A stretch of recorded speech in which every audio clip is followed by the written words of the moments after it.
Monday and we have to make sense of it.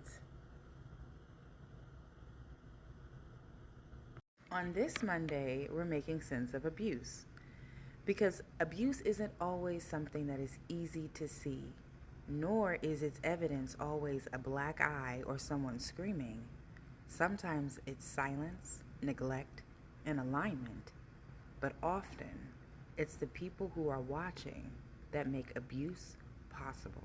When most people hear the word abuse, they think of bruises, yelling, violence.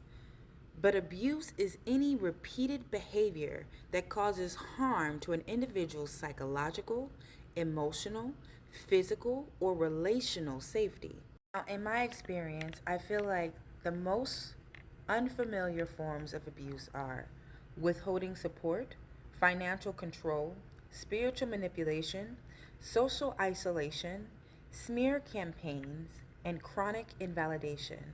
However, due to trends with psychology, I feel like many have heard or been familiar with the terms emotional abuse, psychological manipulation, gaslighting, and neglect, which all of these are different forms of abuse that deliver repeated harm that affect a person's psychological, emotional, physical, or relational safety. Abuse can be active, but it can also be passive.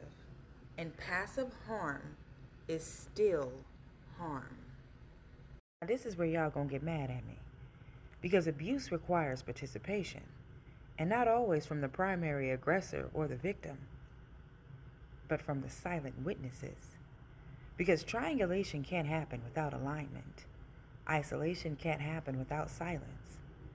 And smear campaigns can't happen without people believing them. Here's what co-signing abuse looks like. Staying silent when someone's reputation is being distorted. Withdrawing your support instead of asking questions. Aligning with power instead of truth. Prioritizing family loyalty over safety.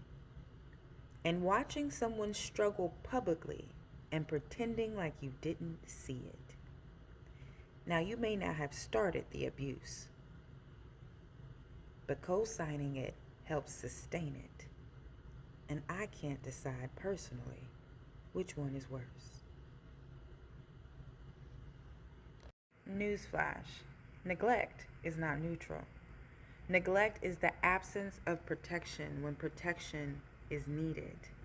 Neglect is seeing harm and choosing not to intervene. Neglect is saying things like, she'll figure it out. That's not my business. They are grown. Neglect is abuse because it doesn't teach the individual independence at the time of abandonment. It teaches abandonment, and abandonment is a survival threat. Neglect is abuse because it teaches the person your pain is not worth responding to, and no one is coming. When abuse is chronic, especially subtle abuse, the body adapts. We all know the body keeps score, right? If you don't, Google it.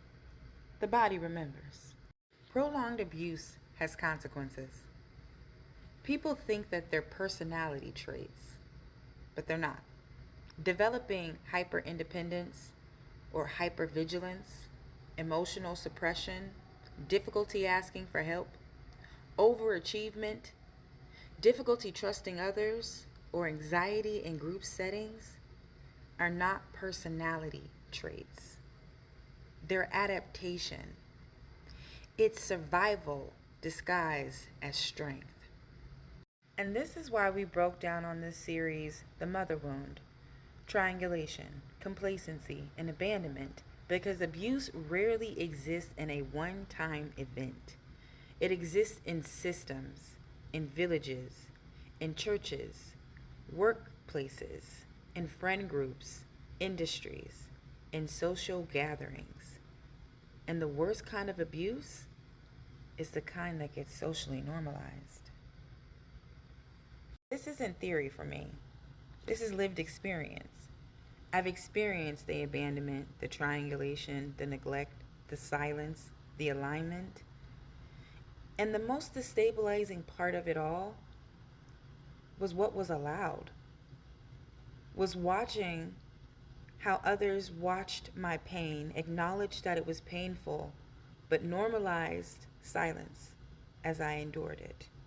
Because sometimes abuse isn't always loud. Sometimes it's quiet.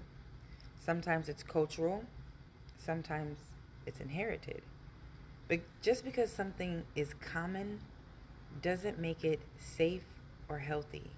How can you watch someone else being abused, remain silent, and then also think the cavalry should come save you when you are experiencing any form of abuse? Shouldn't we just watch in silence? Make it make sense. Because you became a party of the abuse once you became aware it was happening.